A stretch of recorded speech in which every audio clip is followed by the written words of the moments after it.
안녕하십니까. 이번 시간에 교재 170페이지 쪽에 조금 더 보겠습니다. 지난 시간에 이어서 조금 설명이 조금 부족했는데 임재 스님이 그 법문하신 것이 그대들이 낳아준 이 몸이 부처와 조사에 뭐가 차이가 있느냐, 이런 말을 한 것은 모든 존재는 부처나 조사도 시절 인연에 따라서 이 세상에 출현했다가 시절 인연에 따라서 또 돌아가신 모습이 우리들과 조금도 다름이 없다.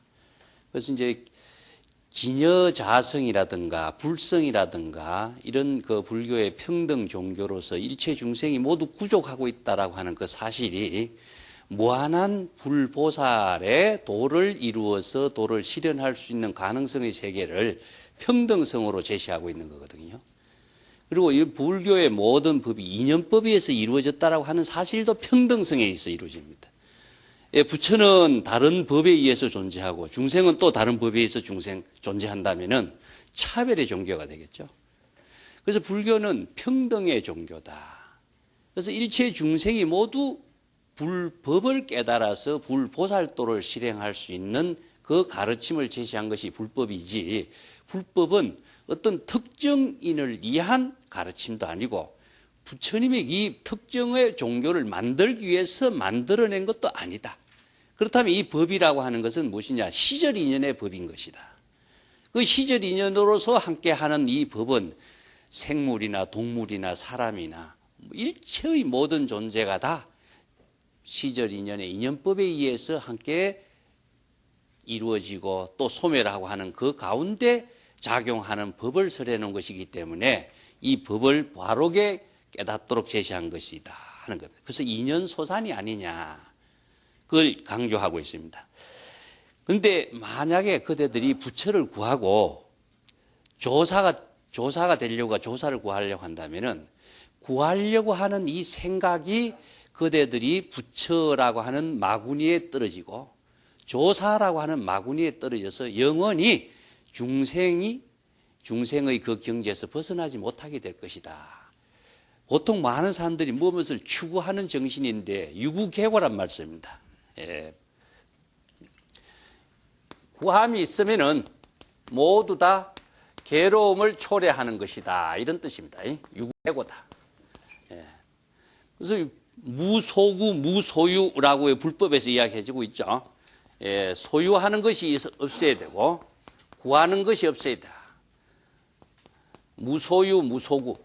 구하려고 하는 생각은 어떤 목적의식을 추구하게 됩니다. 그래서 이어서 목적의식이라고 하는 것 자체가 세속적인 가치관으로서 이루어지는 것이기 때문에 목적의식을 추구하는 주체가 있고 내가 어떤 목적을 추구하고 되겠죠. 이 목적은 무엇이냐면 대상 경계가 되기 때문에 목적의식의 대상 경계를 갖고 있는 한 자아의식에서 영원히 탈피할 수가 없어요.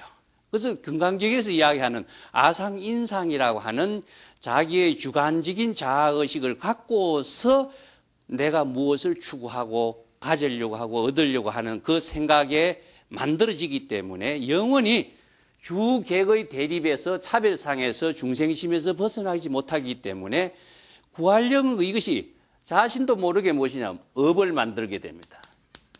그래서 그것은 세속적인 가치관에서 추구하고 있는 모든 정신이에요. 그래서 불교에서는 출세간적인 종교다. 그래서 세간의 모든 다른 종교도 거의 세간적인 윤리 도덕의 가치관을 중심으로 해서 종교 문화가 이루어졌는데 불교만이 오직 출세간적인 가치관의 종교를 이루어놨어요. 그래서 이제 아상인상을 버리라고 하는 것은 상대적인 목적의식을 갖고 있는 한 영원히 세속적인 가치관에서 차별적인 대상 경계의 의식에서 업을 만드는 속박에서 자유를 얻을 수가 없다. 그래서 우리 해탈 이야기하는데 해탈이라고 하는 것은 궁극적으로 이야기한다면은 의식의 대상 경계에서 초월하는 겁니다. 내가 부처를 구하려고 한다. 그럼 부처가 의식의 대상 경계가 된과 동시에 목적이 돼버리죠. 조사를 구하려고 한다. 또 다른 말로 만들어서 도를 구하려고 한다. 또 다른 말로 깨달음을 구하려고 한다. 어떤 것을 갖다 놓을지라도 구하려고 하는 생각은 굉장히 위대하고 훌륭한 것 같아도 법의 입장에서 본다면 중생의 길을 스스로 만들고 있는 데서 벗어나지 못한다. 그래서 불법을 알지 못하면 바른 정법의 수행을 여법하게 실행할 수가 없게 돼 있어요.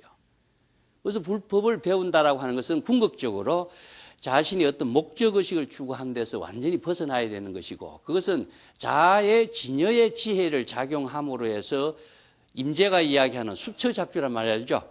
자기 자신이 오로지 주체적인 자아의 지혜의 작용으로서 이루어진 삶을 창조적으로 실현하는데 불법의 정신이 있고 불보살의 삶이 이루어지는 것이지, 깨달음을 구한다, 목적을 추구하고 조사가 되고 부처가 되려고 한다, 내가 무엇이 되려고 한다라고 하는 그 자체가 자기가 또 다른 마구니가 되고 업을 짓는 중생이 된다는 사실을 철저하게 자각하지 못하고, 이것은 무엇이냐? 자각하지 못한다라고 하는 것은 불법의 사상을 토대로 한 자신의 지혜로운 삶을 실현하는 정확한 방향과 방법을 알지 못하기 때문에 막연하게 부처가 되려고 하고 조사가 되려고 하고 깨달음을 얻으려고 하는, 그러다 보니까 똑같이 구도자적인 삶을 살려고 하는 사람이 구도자적인 삶의 법을 모르고 법의 실천 방향과 방법을 모르기 때문에 업을 짓는 중생으로 한평생 끝나게 된다. 이 이야기를 지적하고 있어요. 부처라는 마구니라고 하는 것은 외부에서 오는 거 아닙니다. 마라라고 하는 것은 불교에서는 마구니를 여러 가지 이야기하죠. 마라라 그럽니다. 마구니라고 그러는데, 잠을 많이 오면은 수마에 떨어졌다 이런 말 쓰죠. 수마가 외부에서 오는 거 아니죠. 그 외도를 외도 마구니라고 하는데, 사실상 외도 마구니라고 하는 의식을 자기 스스로가 갖게 됨으로 해서 외도 마구니가 자신의 의식 속에서 만들어지는 것이지 외도 마구니라는 건 없어요. 근데 모든 사람들은 저놈이 나를 외도가 되어서 나를 망치려고 한다 이렇게 생각하죠. 남에 의해서 자기가 파괴된다고 생각하는데 이 큰 착각이죠.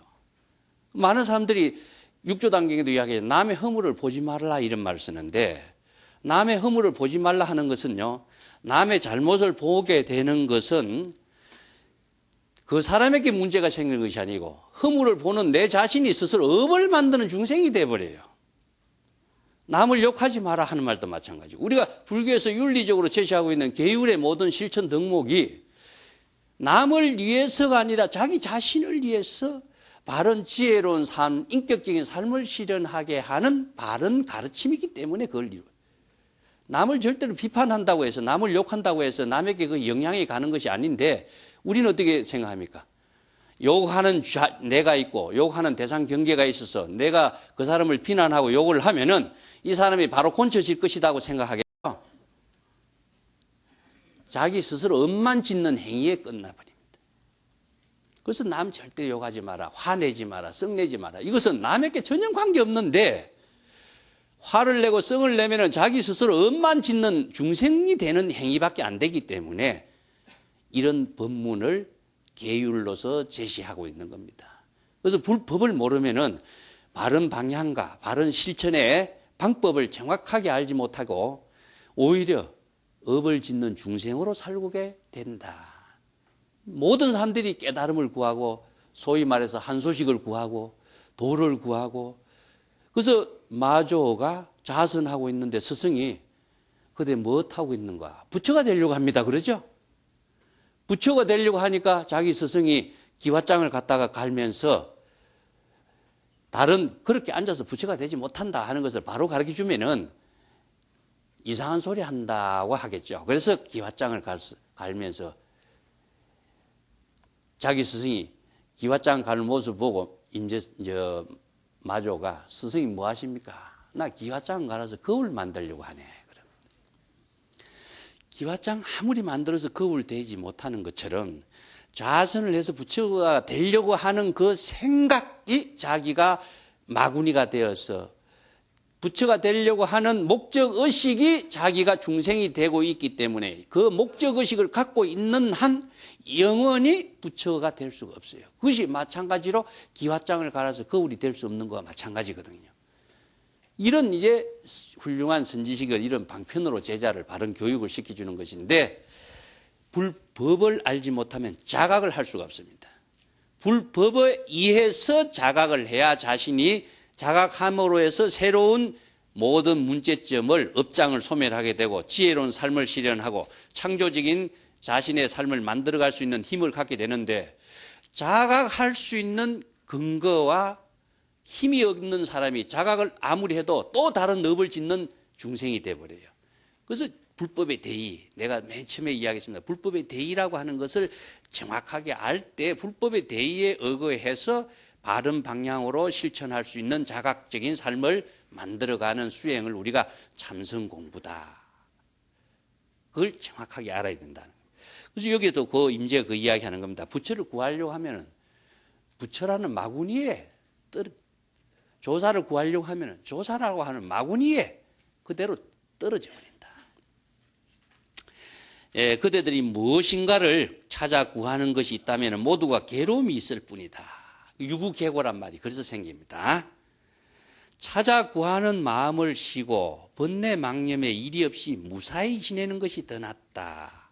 이어서 유구계고와 불여무사란 말을 씁니다. 마지막 구절에 불여무사란 말이 서너르게 많이 쓰기 때문에 무사하게 지내는 것만 같다. 이 말과 똑같이 말이면 호사불여무란 말이 있습니다. 좋은 일도 없었던 일과 어쨌든 일만 못하다. 호사불여무란 말을 쓰죠. 여러분 많이 들어보셨죠? 이와 비슷한 말이 또 무엇이냐 하면은 일일시호일이란 말이 있습니다. 임지의 운문의 말이죠.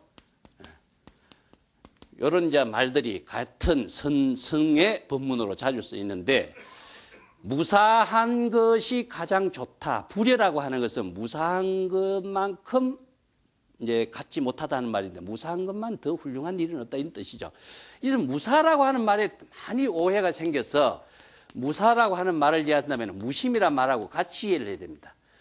마음으로서는 번뇌 망심의 일이 없어야 되고 또 현상적인 우리의 생활하는 가운데에서도 번뇌 망념의 일이 없는 것이 무사 무심은 같이 이해를 하셔야 됩니다.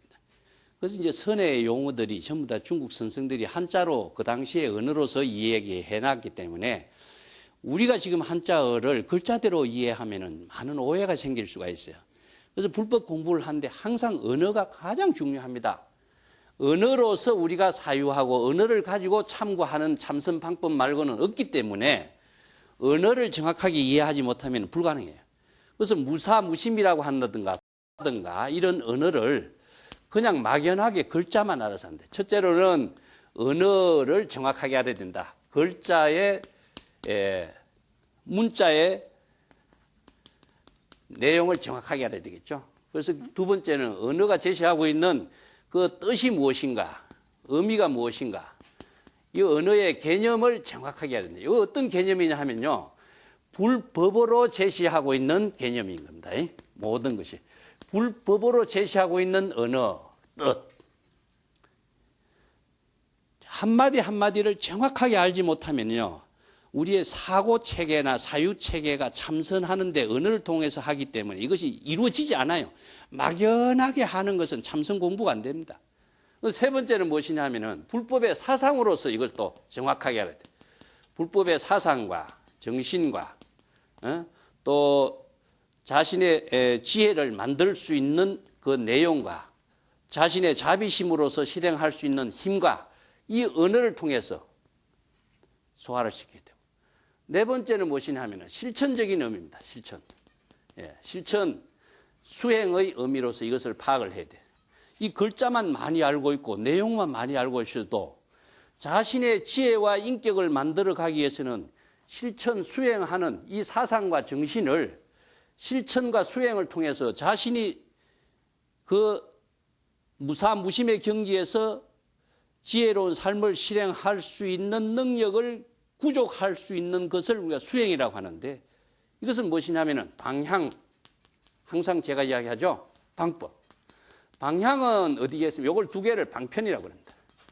방편으로서 이것을 확실하게 해야 돼요. 방편은 자기 자신도 그 경지를 체득할 수 있는 힘을 얻을 수 있고 남에게도 그 경지를 체득할 수 있는 힘을 제공해 줄 수 있는 힘이 있어야 돼요. 그런데 내가 적당히 알고 있고 애매하게 알고 있는 것을 가지고 자기 자신도 그런 지혜로운 삶을, 인격적인 삶을 실현할 수 있는 그 힘이 안 만들어지는데 어떻게 남에게 그걸 전달해 줄 수 있고 제공해 줄 수 있는 힘이 나오겠어요? 그래서 방향은 무엇이냐? 항상 중생심에서 불심이라고 그랬죠. 본래의 청정한 마음, 진여자성을 깨닫는 불심으로. 방법은 무엇이냐? 항상 방법은 자각밖에 없습니다. 자각을 통해서만이 불교는 모든 자신의 지혜로운 작용을 할 수 있는 힘을 이루어낼 수가 있어요. 그 자각하려면 뭘 알아야 된다고 했습니까? 불법을 알아야 된다고 했습니다. 자각. 다섯 번째는 한 가지 더 붙인다면은 이러한 모든 불법의 가르침을 자신의 생활 속에서 언제 어디서나도 지혜와 자비심으로서 보살도의 삶으로서 회양하는 생활을 이루어내야 된다. 지식으로 알고 있고 머릿속으로 알고 있고 상식으로 알고 있고 사상만 알고 있어. 아무 소용없습니다. 그래서 이제 철학과 종교의 차이라고 하는 것은, 철학이라고 하는 것은 이론적으로 가치 추구를 해서 논리 체계를 가지고 제시해주고 설명하고 글로 쓰고 해서도 그 의미가 있어요. 그렇지만 자기의 사유를 자신의 생활과 함께 되어지고 인격과 함께 실현하지 못한다면 종교적인 삶이라고 하는 것은 이루어지지 못해요. 그래서 철학 체계는, 철학가는 철학가로서의 어떤 지적 추구라든가 지적 사유의 세계를 추구하는 그 경지만으로서도 철학계 세계가 이루어져. 그렇지만 종교의 세계는 지적 추구의 세계 그 자체에서 머물러 버린다면은 종교의 삶의 세계라는 것은 이루어지지 않아요. 그래서 불교에서도 삼현 십성을 두고 있어요. 현자와 성자를 나누고 있습니다. 그래서 이제 십지에서도 이야기하지만은 53선지식을 추구하는데 십지보살 이상에 가야 성자가 된다 그러죠. 십지보살 이하의 모든 수행자들은 현자다, 현자. 현명한 사람이지만은 성자의 지위는 아니다. 그러면 성자와 현자의 차이가 무엇이냐면은 현자라고 하는 것은 모든 가르침의 진리를 잘 알고 모든 정신을 잘 알고 철학 체계를 잘 갖고 있다고 할지라도 성자는 생활이 되는 그 생활 속에서 그것을 구현하는 것을 성자라고 그래요. 그래서 열애나 부처는 지혜로운 삶을 실현하는 그 성자의 삶인 것이거든요. 그래서 우리가 아는 것이 중요한 것도 의미가 있지만 아는 것을 자신의 생활 속에서 실행하는 것이 선이고 불법의 참된 가르침이다. 그런 의미입니다. 이 때문에 이어서 무사, 무심, 구하는 것을 포기하라는 뜻이 아니라 구하는 것에 대한 의식을 다 비우라는 거죠. 그러면은 무사와 무심을 잘못 오해하면요, 사람이 무기력하게 사는 것이 그럼 무사, 무심의 경지냐? 이건 불법을 모르는 거예요. 이것은 뭐냐? 언어와 언어의 뜻에서 제시하고 있는 사상 체계와 실천 수행 체계를 모르기 때문에 자기 생각으로 무사, 무심을 이야기하는 것밖에 안 돼. 그래서 무사, 무심이란 말이 나오면은 불법의 정신으로서 이 언어가 제시하고 있는 내용이 무엇이냐? 어떤 뜻으로서 이 언어가 사용하고 있는가? 이 말이 쓰여지고 있는가? 한마디 한마디를 전부 다 이렇게 체계 있게 잘 차근차근히 관찰해야 불법으로 그 지혜를 자신의 지혜로서 만들 수 있는 힘을 갖추게 되는 겁니다. 여기에서도 호사불여무란 말, 호사불여무라는 여러분 말 들어봤죠? 좋은 일은 없었던 것만 못하다. 우리말로 번역하면 그런데 좋은 일은 아예 없었던 것이 낫지, 이런 표현인 것 같아요. 좋은 일이란 무엇이냐? 조주록에 보면 이런 말이 있습니다. 조주 스님이 법당 앞을 지나가는데 어떤 수행자가 합장을 하면서 인사를 공손하게 하고 있어요. 인사를 공손하게 하니까 조주 스님이 무조건 그냥 주장자로 후려쳐버렸어. 인사를 하는 일은 아주 좋은 일인데 왜 주장자로 때립니까? 그러니까 조주가 한 말이 좋은 일은 없었던 것만 못하다, 이 말 해버립니다. 인사를 하는 일은 좋은 일인데 좋은 일을 하는 사람에게 왜 때리냐 이 말이거든요. 근데 조주 스님이 친 것은 이 사람이 제대로 안목을 갖춘 수행자인가 점검하기 위해서 친 거예요. 근데 이 수행자 입에서 나온 말이 좋은 인사를 하는 일은 좋은 일인데 왜 치느냐. 이 한마디에 문제가 생겼어요. 여러분, 이 문제점이 무엇인가 여러분들께 감이 안 옵니까? 예? 좋은 일은, 예? 나쁜 일과의 차별적인 사고에 떨어지는 상대적인 차별 경계에 떨어졌어요. 그렇기 때문에 좋은 일은 아무리 좋은 일이라고 할지라도 좋은 일이라고 하는 의식을 갖고 있는 한 그것은 차별 경계에 있는 것이기 때문에 없었던 일만 못하다. 이런 말을 쓰는 겁니다. 그래서 운문도 이 말을 쓰고 설봉도 이 말을 쓰는데 우리가 좋은 일이라고 하는 거 이것은 날마다 좋은 일 이런 말을 씁니다. 날마다 좋은 일. 날마다 좋은 일이라는 것은 좋고 나쁜 차별적인 말이 아니라 날마다 하루하루가 좋은 자신의 삶으로 만들어지도록 하는 그 작용은 불법의 지혜로만 이루어져야 돼요. 이 좋은 일이 좋고 나쁘고 차별적인 사고로서 이루어진다면은 업을 짓는 중생의 삶을 우리가 어떻게 좋은 일이라고 할 수 없겠죠. 그래서 운문에 좋은 날마다 좋은 날 이 한마디도 불법에 의해서 지혜로운 삶을 창조적인 삶으로 일체 업장을 소멸하는 삶으로 자신의 삶을 만들어가는 그 경지에 안목을 갖추어야 좋은 날로 사는 그 법문을 쓰라고 있는 겁니다. 좋은 일도 없었던 것만 못하다. 호사 불여 사가요. 호사 불여 무네. 이거 잘못 쓰였습니다. 호사 불여 무다. 없었던 것만 못하다. 그런 말씀입니다. 자, 이제 한 단 더 넘어가게 해보겠습니다. 171쪽 밑에 볼게요. 일반적으로 많은 선지식들이 학인들에게 부처는 깨달음의 국의 세계를 말한다. 이렇게 주장한다. 부처가 목적으로 보죠. 자, 여기서 성불을 하십시오. 인사할 적에 부처가 되도록 하는 것이 불교인들에게 최상의 목적이고 최상의 구경의 경지가 부처가 되려고 하는 것이 최상 목적으로 이렇게 설명하고 있다. 이런 말이죠. 여기도 목적의식이 들어가 있습니다. 근데 3대 아성직업이라는 긴 세월 동안 수행을 해서 원만히 지혜와 인격을 완성해야 비로소 불도를 성취하는 것이다. 이런 이야기가 대성불교 경전에서나 대성기실론에서나 한결같이 주장해요. 대아성직업이라는 것은 급이라고 하는 숫자가 불교에서는 무궁무진하게 긴 시간 단위를 급이라고 하는데 그것도 아성직업이다. 이것은 셀 수 없이 긴 세월을 아성직업이다. 이렇게 이해를 하시면 되는데 이 삼아성직업이라. 아성직업인데 이 삼아성직업의 수행을 어떻게 했냐면은 환경에 53 선지식의 수행 단계가 이루어져 있죠. 10주, 또 10행, 10해양. 이 세 가지의 수행자는 이 세 가지의 수행을 이루기 위해서 한 아성직업이 이루어져.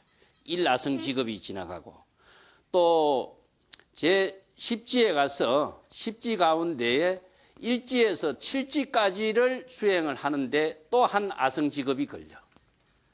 그 다음에 8지에서 8지 보살이 10지의 수행 단계를 이루는데 또 한 아성직업이 걸려. 그래서 이 세 아성직업을 다 거쳐야 성자의 지위를 이룬다. 그래서 10신, 10주, 10행, 10해양 10지의 경지까지도 다 초월한 그 수행이 원만하게 이루어져야만이 부처가 된다. 이것이 이제 불교 수행에서 수행 단계를 세 아성직업을 수행해야 부처가 된다. 이런 주장으로서 이제 설하고 있는데 이 아성직업을 불교에서는 시간적으로 본다면은 여러분 저 어상대사 법성계 가운데 일념즉시 무량겁이라고 있죠. 겁이라고 하는 시간은 일념의 시간과 같습니다. 그런데 급이라고 하는 시간을 두니까 무궁무진하게 긴 시간. 그러다 보니까 보통 사람들 보면은 이 긴 시간 동안 우리가 언제 수행을 해서 부처가 되겠느냐. 그러면 원력도 세우기 전에 저는 포기하게 되겠죠. 그래서 불법을 알지 못하고 글자로만 본다면은 이런 또 문제가 생겨요. 그래서 이제 경전에서 이런 3대 아성직업을 다 수행해야 부처가 된다. 원만하게 도를 이룬다 이야기하고 부처가 된 것이 구경의 목적이다. 이렇게 모든 경전이나 많은 사람들이 주장을 하고 있는 데 대해서 임재가 지금 비판을 합니다.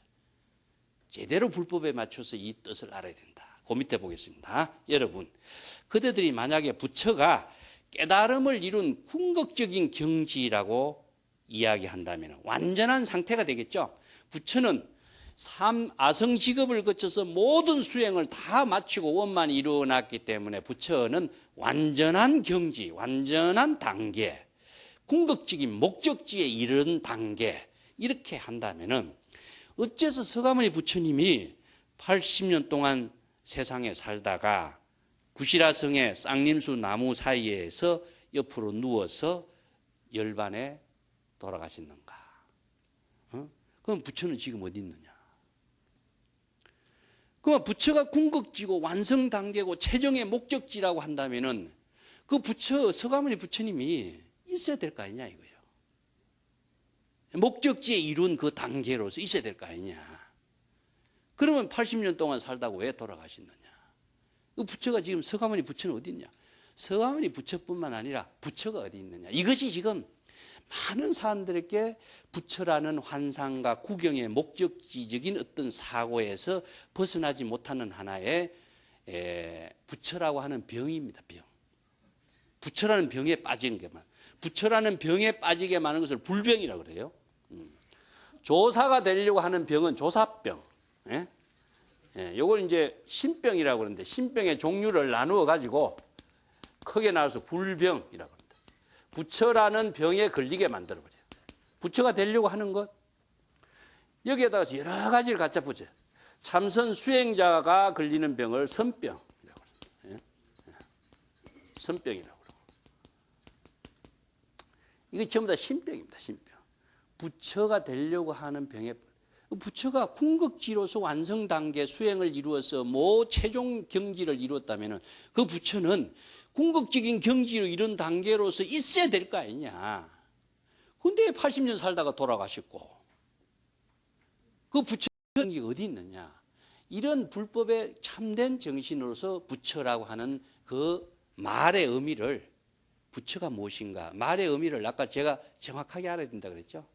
불교에서 제시하고 있는 이상적인 인격으로 제시하고 있는 한마디 한마디가 막연하게 아는 것은 나에게 전혀 도움이 안 됩니다. 언어의 글자의 의미, 언어의 의미, 뜻, 개념, 사상, 정신, 지혜, 그 경지를 내 스스로 이룰 수 있는 방향과 방법 이것까지 완전하게 소화를 해야 자기 그 경지를 이룰 수 있지. 의식의 대상으로서 객관적으로 이해하는 어떤 존재로서 부처 아무리 갖고 있은들 나는 부처라고 하는 마구니에 끄달리고 부처라는 병에 걸린 환자로 살 수밖에 없어요. 그래서 불교는 그렇다면은 부처라고 하는 대상 경계를 의식으로 갖고 있고 신앙의 대상 경계를 갖고 사는 것이 그만 불교냐? 이것이 법에서 볼 적에는 맞지 않아요. 법을 체득해서 깨달음의 지혜로 작용하는 그 주체를 부처라고 하고 그 법을 깨닫도록 모든 중생에게 제시하고 있는 그 지혜와 자비심의 행을 부처라고 하고 그렇다면은 부처가 되고 보살이 되는 불교이지 부처를 믿고 부처를 대상으로 의식하고 부처에게 귀의를 하고 부처라고 하는 존재를 항상 염두에 두고 사는 것이 불교는 아니다 이겁니다. 적어도 선에서는 이 문제를 하나를 규명시키는 작업을 하죠.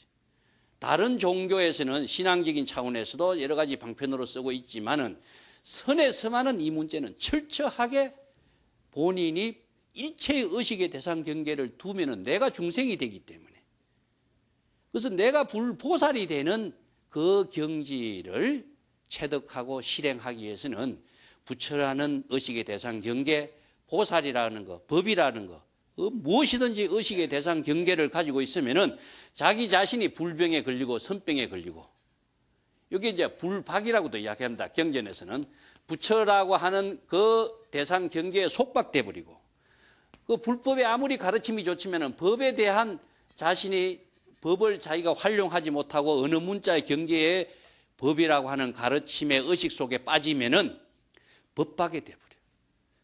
법이라고 하는 것은 자신이 지혜와 인격으로 실행하기 위한 방향으로 제시한 방편 법문일 뿐인데, 그것을 자기가 쓸 수 있는 지혜와 능력이 없으니까 법에 속박된 중생밖에 안 된다 이겁니다. 얼마나 이런 사람이 많이 있겠어요 지금도. 그렇기 때문에 구하는 대상 경계를 두면 안 된다. 그럼 부처는 어떤 경계냐? 여러분, 그대들이 부처도 우리가 같이 살고 죽음이 다르지 않다. 이건 생사라고 하는 문제가 두 가지겠습니다. 육체적인 문제가 하나 있고 정신적인 문제가 있는데, 여기서 생사는 무엇이냐 하면은 시절 인연에 함께 한다는 의미입니다. 모든 것이 생사는 시절 인연에 함께 하는 것을 생사라고 한다. 시절 인연에 따라서 태어나고 시절 인연에 따라서 죽는 것이 그 우리가 시절 인연과 함께 하는 생사의 삶을 산 모습이지, 이 생사의 삶과 시절 인연의 삶을 떠나서 부처의 존재는 어디 있느냐 이겁니다. 우리가 부모님 몸을 받아서 태어나는 것도 시절 인연의 생과 사를 함께 하는 것이요, 부처님도 시절 인연의 생과 사를 함께 하는 것이기 때문에 우리와 조금도 다름이 없지 않았느냐. 그런데 부처는 다른 경계가 있다, 어떤 목적의 상태가 있다, 이렇게 둔다면은 내 자신이 부처라는 경계에 끄달린다. 자, 부처도 우리와 똑같이 살고 죽은 이 다르지 않다는 사실을 분명히 알아야 된다. 그대들이 30 이상 80종호, 80가지의 좋은 상호와 덕상을 지닌 자가 부처다라고 이렇게 주장을 하지만은, 그렇다면 부처와 똑같은 덕상을 지닌 전륜성왕도 부처나 열애라고 할 수 있느냐? 상호만 갖췄다고 부처다 열애라고 할 수 있겠느냐? 그러면 전륜성왕도 우리가 30 이상 80종호를 갖췄다고 이야기하는데, 그러면 전륜성왕도 부처냐 열애냐 이겁니다. 자, 이런 문제를 갖고 부처와 열애가 상호로서 구족되지 않은 그 금강경에도 나오죠. 약이 새겨나 이 음성과 이 모양으로서도 음성으로서도 그 열애를 칭견할 수 없다, 이렇게 나오죠. 이게 똑같은 이야기입니다. 임재가 이 법문을 그렇게 하고 있는 겁니다.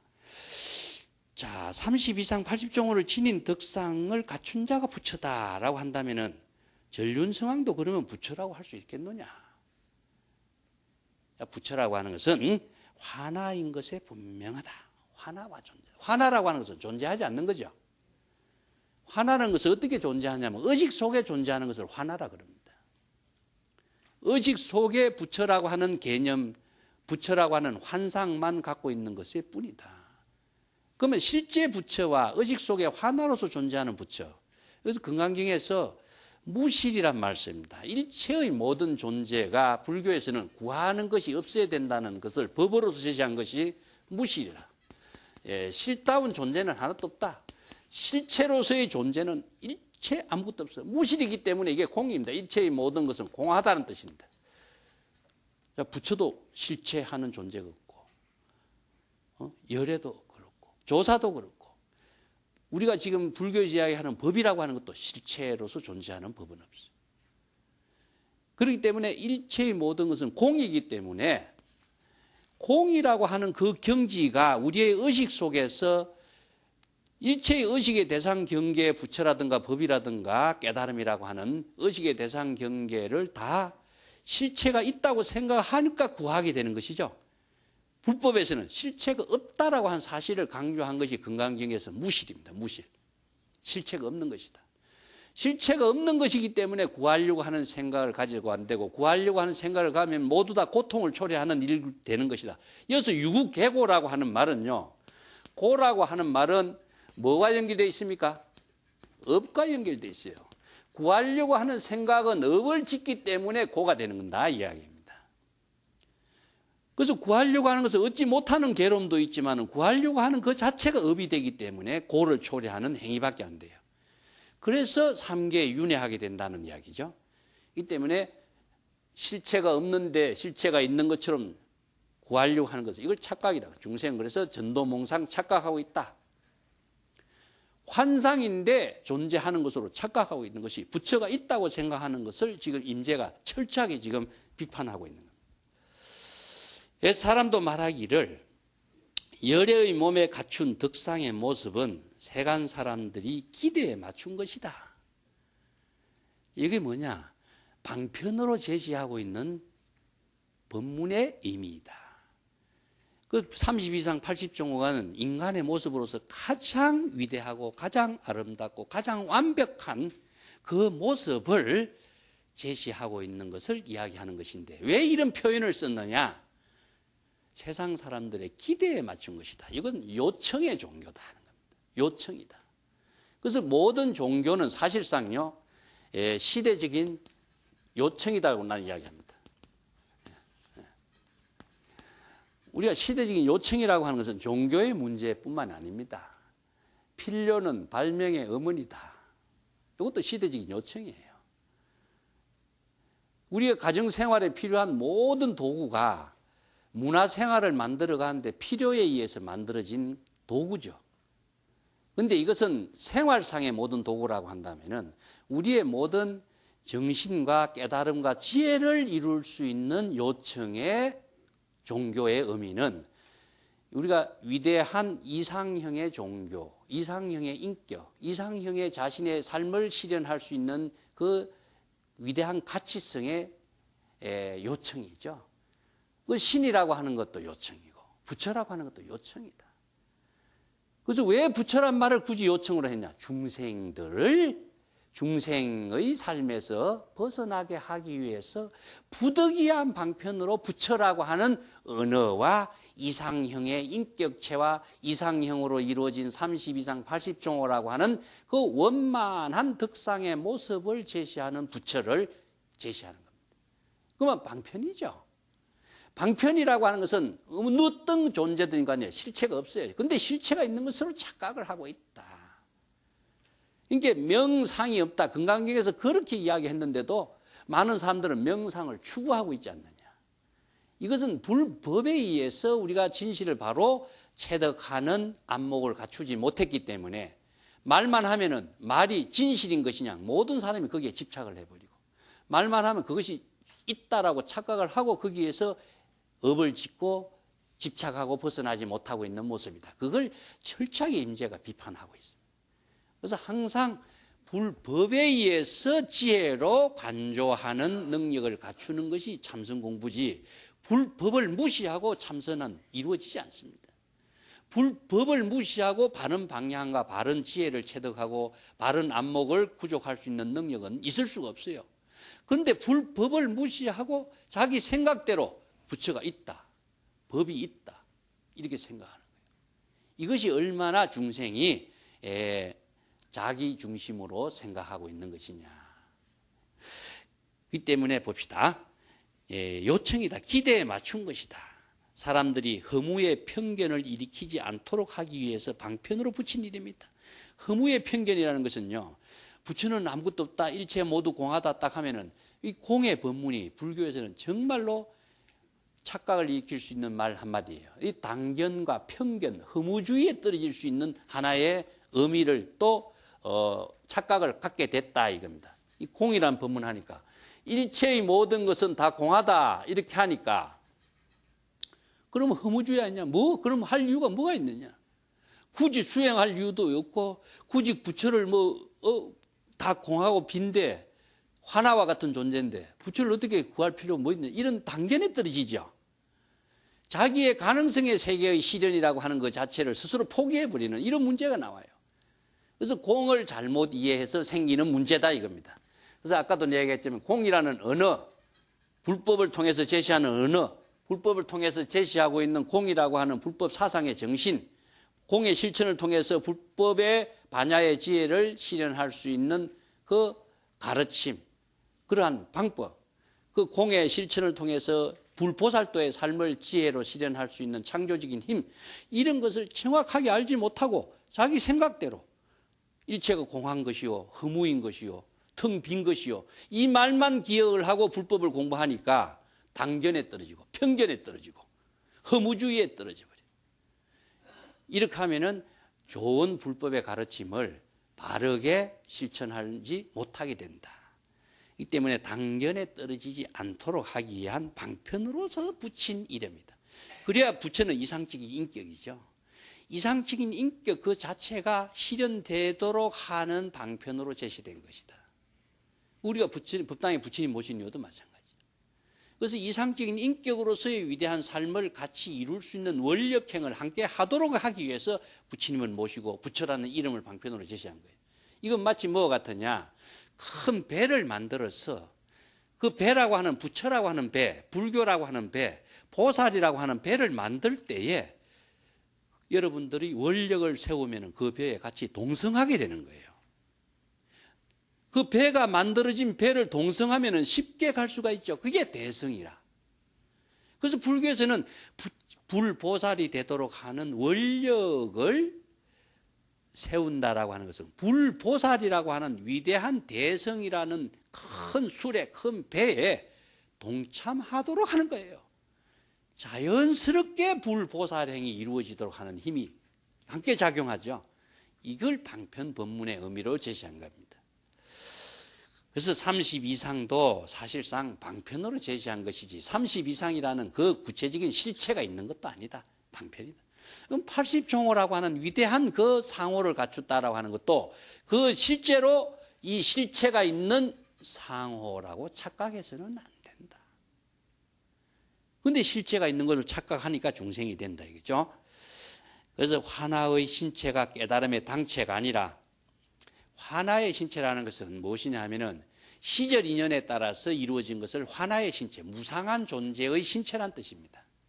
시절 인연에 따라서 이루어진 존재는 시절 인연에 따라서 다 소멸하게 되는 것이 불교에서 제시하고 있는 무상의 도리인 건데 무상이라고 하는 재행무상, 재법무화라고 하는 도리를 설해 놓고도 그 진실을 모르고 존재하는 건 영원히 있는 것이라고 착각한다면 어떡하느냐. 그래서 참된 부처의 법문을 자신이 지혜로 작용할 수 있는 능력을 갖추도록 해야 된다 하는 법문입니다. 자, 오늘 이야기 이것으로 마치겠습니다.